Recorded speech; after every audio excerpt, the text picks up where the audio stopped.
në ndihmë t'i ndihmojnë prisit hoxhallarët e nderuar që i kemi, t'i ndihmojnë ata në aktivitetet e tyre, sepse të rit janë me të shkallë, janë pra aktivistë, t'i ndihmojnë të bëjnë aktivitete të ndryshme edukative,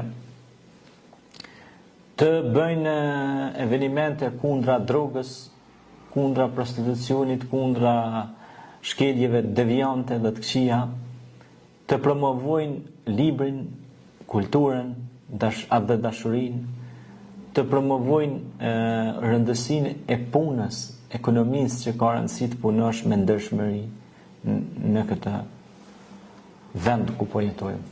Dhe të tregosh për shembull rastin e Davudit që kemi përmend alayhis salam, që ai gjithë jetën e vet ka punuar me djersën e ballit, me durët e tija në industrinë e hekurit.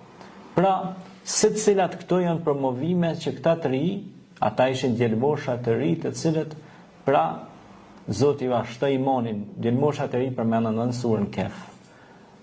Mirë po dhe pejgamberi alayhis salam në rininë e tij ishte pra i përmbajtur dhe kur i kaloi të 40-tat, moshën e pjekurisë, ati erdhi shpallja. Mirë po qysh i ri, ai ishte i përgatitur për misionin e përhapjes së besimit. Dhe Ebu Bekri dhe Aliu radiallahu anhu ishte një djalesh i ri i cili e mësoi Kur'anin dhe u mësoi atë dhe të tjerëve.